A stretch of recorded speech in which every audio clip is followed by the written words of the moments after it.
Hello student, आप सभी का study with Satyabhama Singh YouTube channel में स्वागत है।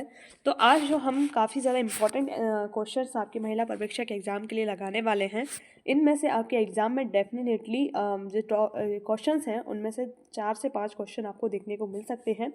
तो जो क्वेश्चंस हैं वो आपके ICMR रिपोर्ट और प्लस आपका जो एक्ट वाला सेक्शन है यानी अधिनियम वाला, वहाँ से लिए गए हैं। तो पहले ही क्वेश्चन आपका देख लीजिए, क्या बोलता है कि थोड़ा हम कलर चेंज कर लेते हैं, ठीक है। देखो, कार्यस्थल पर महिलाओं को यौन उत्पीड़न अधिनियम कब पारित किया? मतलब महिलाओं के साथ जो कार्यस्थल पर यौन उत्पीड़न होता है उसके लिए अधिनियम जो पारित किया गया था वो कब पारित किया गया? तो आप सभी देख सकते हैं, विजुअल आपको हो रहा होगा, ये कब पारित किया गया था आपका।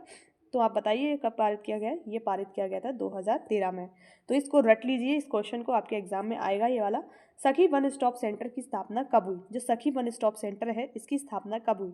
तो 1 अप्रैल 2015, 2 अप्रैल 2015, 15 अप्रैल 2015। तो ऑप्शन नंबर ए यानी 1 अप्रैल 2015 इसकी डेट याद कर लीजिए, काफ़ी ज़्यादा इंपॉर्टेंट है। नेक्स्ट है, निर्भया फंड की शुरुआत कब की गई? जो निर्भया फंड है 2012 में निर्भया केस हुआ था, उसी के जस्ट 1 साल बाद आपका निर्भया फंड की शुरुआत की गई थी महिलाओं की सुरक्षा के लिए 2013 में, ठीक है। नेक्स्ट क्या है, महिलाओं एवं बाल विकास विभाग की स्थापना कब की गई? जो महिला एवं बाल विकास विभाग है वो आपका कब बना था? 1985 को बना गया था। और महिला एवं बाल विकास मंत्रालय आपका जो बना था वो 2006 का है। याद रखना है, दोनों ही क्वेश्चन काफ़ी ज़्यादा इंपॉर्टेंट है और आप लोग रट लीजिए इन क्वेश्चनों को। ये क्वेश्चन है,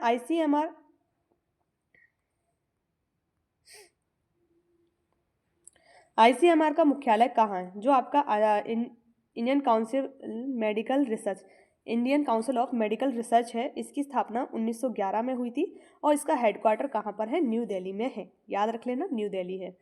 नेक्स्ट है, राष्ट्रीय महिला आयोग की स्थापना कब की गई? जो राष्ट्रीय महिला आयोग की स्थापना है 1990 में, 1992, 1993, 1994। तो इसकी स्थापना 1992 में की गई और 1990 का एक्ट पारित किया गया था, उसके बाद 1992 में स्थापना की गई और इसका हेडक्वार्टर भी न्यू दिल्ली है। और वर्तमान जिसके अध्यक्ष हैं विजय राहटकर, ठीक है। याद रख लेना इन तीनों चीज़ों को। नेक्स्ट है, मध्य प्रदेश महिला आयोग की स्थापना कब की गई? जो मध्य प्रदेश महिला आयोग है इसकी स्थापना कब की गई? 1992, 1993, 1994 या 1995। तो इसकी स्थापना की गई 1995 को, ठीक है। इसका आंसर क्या हो गया? 1995, ठीक है। मध्य प्रदेश में स्थापना हुई। राष्ट्रीय महिला आयोग का हेडक्वार्टर कहाँ है, यानी जिसका मुख्यालय है वो कहाँ है, ये पूछा जा रहा है। मुख्यालय कहाँ है? तो इसका मुख्यालय आपका नई दिल्ली में है। याद रखना है, राष्ट्रीय महिला आयोग। इसके सभी सदस्यों की नियुक्ति है, उनका त्याग पत्र है, सेवा शर्त है, सब कौन करता है? केंद्र सरकार करती है। कौन करता है? केंद्र सरकार। उनके अध्यक्ष और सदस्यों का कार्यकाल 3 वर्ष 65 साल का रहता है। याद रख लेना ये चीज़ें भी। घरेलू हिंसा अधिनियम कब पारित किया गया? तो बताइए घरेलू हिंसा अधिनियम कब पारित किया गया था? 2005, 6, 7 कब पारित किया गया? 2005 में, ठीक है। और पारित के बाद ये लागू कब हुआ? 2006 में, आपका 26 अक्टूबर को। दोनों चीज़ें याद करनी है। इस अधिनियम में कितनी धाराएं हैं? तो 37 धाराएं हैं और अध्याय कितने हैं? 5। तो ये चीज़ें भी आपको याद होनी चाहिए साथ में। घरेलू हिंसा अधिनियम कब पारित किया गया? तो 26 अक्टूबर को पारित किया गया, यानी लागू हुआ था। पारित तो हमारा 2005 में हो गया, ठीक है। पारित और लागू दोनों चीज़ें देखना। अगर पारित लिखा है तो 2005 और लागू लिखा है तो 2006। कब? अक्टूबर 2006। तो ऑप्शन नंबर ए इसका आंसर है। नेक्स्ट है, संपत्ति का अधिकार अधिनियम। जो संपत्ति का अधिकार अधिनियम है वो अधिनियम कब पारित किया गया था? तो वो अधिनियम आपका जो पारित किया गया था, आप सभी को पता है तो बताइए, नहीं पता तो इसका आंसर है 1982, यानी 1882 में ये अधिनियम आपका पारित किया गया था, 1882 में, ठीक है। और संपत्ति के अधिकार जितने भी इसके अनुसार दिए जाते हैं, और संपत्ति का अधिकार जो व्यक्ति को मिला है वो 300A अनुच्छेद जो आर्टिकल है आपका कॉन्स्टिट्यूशन में, उसमें दिया गया है। पहले ये आपका 19 क्लॉज 1 सब क्लॉज एफ में था, ठीक है। ये भी ध्यान रखना है। और किस अमेंडमेंट के द्वारा आपको जो संपत्ति का अधिकार अधिनियम दिया गया था? जो आपका मौलिक अधिकार पहले था, परंतु अब ये क्या है? संवैधानिक अधिकार, साथ में विधिक अधिकार, दोनों चीज़ें। संवैधानिक अधिकार वो होते हैं जो संविधान द्वारा प्रदत्त होते हैं, संविधान में जिनका वर्णन होता है। और विधिक अधिकार वो होते हैं जिन्हें एक्ट के द्वारा हमें प्रदान किया जाता है। संपत्ति का अधिकार एक्ट के द्वारा भी हमें प्रदान है और संवैधानिक अधिकार के रूप में भी है, ठीक है। और ये अधिनियम हमें 44वां ये आपका संपत्ति का अधिकार जो हमें संविधान में मिला था वो आपका कब मिला था? 44वें संविधान संशोधन, तो 300वां अनुच्छेद अलग कर दिया था, ठीक है, 1978। 3-4 क्वेश्चन अच्छे से याद रख लेना। सती प्रथा रोकथाम अधिनियम कब पारित किया गया था? तो आप सभी बताइए सती प्रथा जो रोकथाम अधिनियम है वो कब पारित किया गया था? ठीक है, तो आंसर कीजिए 1984, 1986, 1987। क्या है इसका आंसर? 1987 में पारित किया गया था और ये लागू 1988 में हुआ था। तो दोनों चीज़ें याद रख लेना है। इसमें जो आईसीएमआर से आ गए बाकी क्वेश्चन। आईसीएमआर रिपोर्ट में विटामिन डी का आरडीए कितना है? तो विटामिन डी का जो आरडीए कितना है आप सभी बताइए कमेंट करके, इसका आंसर क्या होगा। और नहीं पता है तो आप लोग जान लीजिए, इसका है 600 IU। ठीक है, क्या है? 600 IU जो गर्भवती महिला का आरडीए है विटामिन डी का। यही साथ में देख लेते हैं मेल का, ये गर्भवती का देखा है, मेल का भी 600 IU है पर डे के हिसाब से है ये। और फीमेल का क्या है? 600 IU।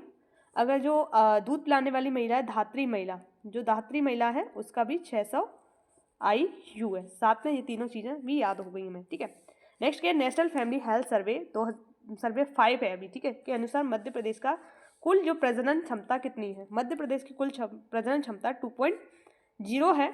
ठीक है, और फर्स्ट किसका है? बिहार, मतलब सबसे कम बिहार की है। फिर यूपी 2.3 है। ठीक है, मध्य प्रदेश की 2.0, भारत की भी 2.0 है।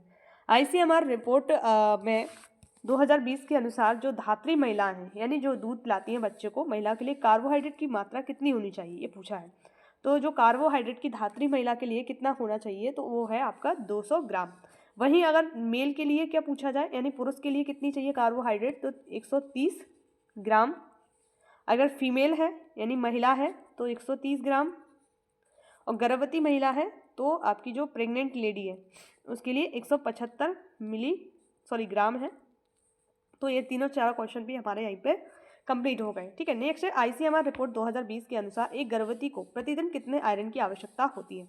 तो एक गर्भवती महिला के लिए पूछा जा रहा है जो पर डे आयरन की आवश्यकता जो गर्भवती महिला है उसको कितनी होती है? तो जो गर्भवती महिला को होती है 40 मिलीग्राम। ठीक है, आंसर क्या है? 40 मिलीग्राम। अब बाकी लोगों का भी देख लेते हैं। मेल को 19 मिलीग्राम, याद कर लेना पर डे के हिसाब से है। फीमेल को 29 मिलीग्राम। और जो धात्री महिला है, ठीक है, जो बच्चे को दूध पिलाती है, उस महिला को चाहिए 23 मिलीग्राम। यानी सबसे ज़्यादा किसको चाहिए? प्रेग्नेंट लेडी को 40 मिलीग्राम। नेक्स्ट क्या पूछा है? आईसीएमआर रिपोर्ट 2020 के अनुसार साधारण काम करने वाले पुरुष को कितनी कैलोरी की आवश्यकता होती है? तो जो नॉर्मल कार्य कर रहा है उस पुरुष को कितनी कैलोरी की आवश्यकता होती है? ऑप्शन नंबर फर्स्ट ही है 2710। अगर कुछ भी काम नहीं कर रहा है, आराम कर रहा है पुरुष, कौन? मेल, जो मेल है आराम कर रहा है, तो उसे कितनी कैलोरी की आवश्यकता होगी? 2110 कैलोरी की। ठीक है, अगर कोई हार्ड वर्किंग है, मतलब हार्ड वर्क कौन कर रहा है? मेल ही कर रहा है, तो उसे 3470 कैलोरी की आवश्यकता होगी। वहीं अगर फीमेल की बात करते हैं तो फीमेल को 1660 नॉर्मल काम कर रही है, मतलब आराम की स्थिति में है। और जब तो मीडियम काम कर रही है, यानी साधारण काम, तो 2130 कैलोरी की आवश्यकता होगी।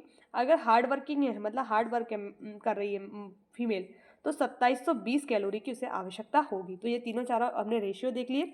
ठीक है, अगर गर्भवती के लिए कैलोरी भी देख लेते हैं, चलो गर्भवती को क्यों छोड़े, है ना।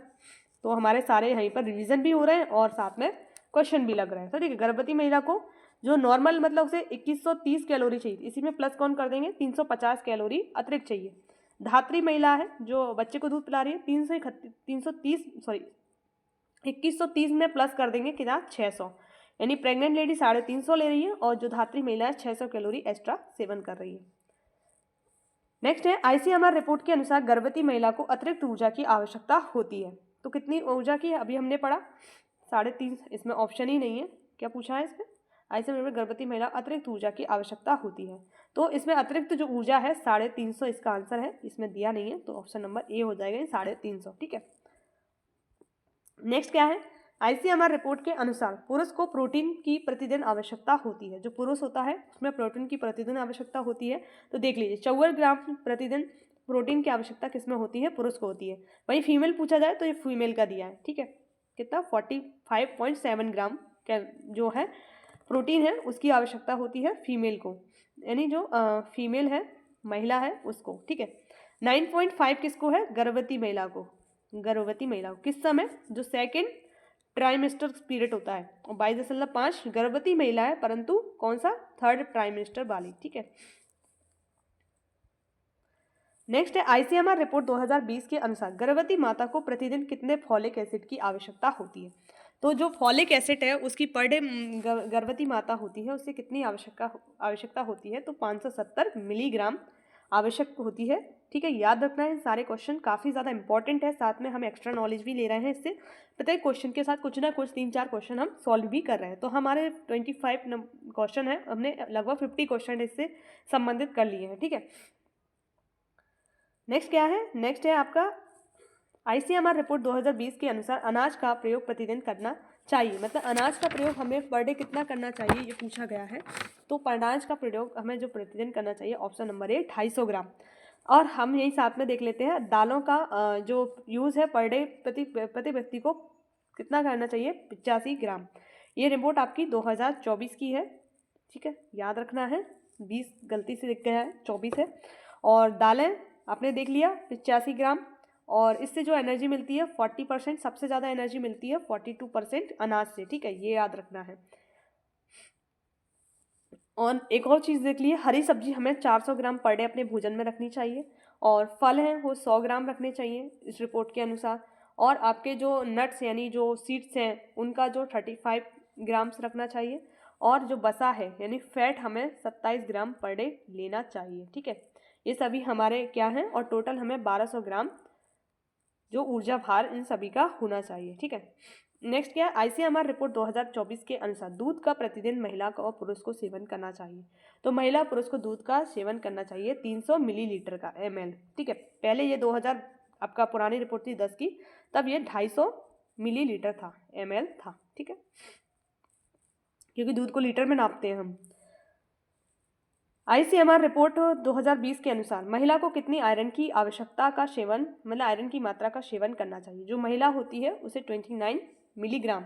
ठीक है, पुरुष से ज़्यादा महिला को आयरन की आवश्यकता होती है, पुरुष को 19 मिलीग्राम और आपका धात्री महिला को 23 मिलीग्राम की आवश्यकता होती है। तीनों चीज़ें आपको यहीं पर हो गई।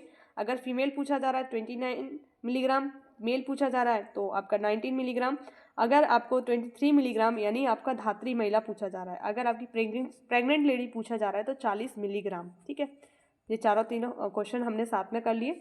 नेक्स्ट है ICMR रिपोर्ट 2020 के अनुसार विटामिन सी का सेवन महिला को प्रतिदिन करना चाहिए। तो विटामिन सी का जो सेवन है महिला को पर डे कितना करना चाहिए, 80 मिलीग्राम।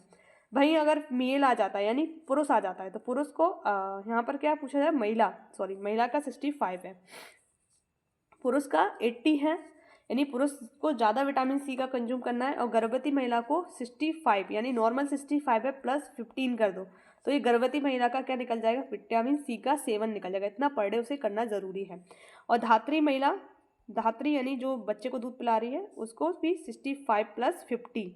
ठीक है, 65 क्या है, जो नॉर्मल हम जो महिला सेवन कर रही है उससे 50 प्लस ज़्यादा करना है। ठीक है, तो ये हमने 4 क्वेश्चन इसके साथ भी कंप्लीट किए हैं। ठीक है, इस प्रकार हमने लगभग 50 क्वेश्चन के समथिंग कर लिया है। वैसे क्वेश्चन आपके 25 हैं, परंतु आप देखोगे तो हमने 50 से ज़्यादा क्वेश्चन को सॉल्व कर लिया है। अगर आपको वीडियो अच्छी लगी हो तो please like share and subscribe कीजिए। जय हिंद, जय भारत।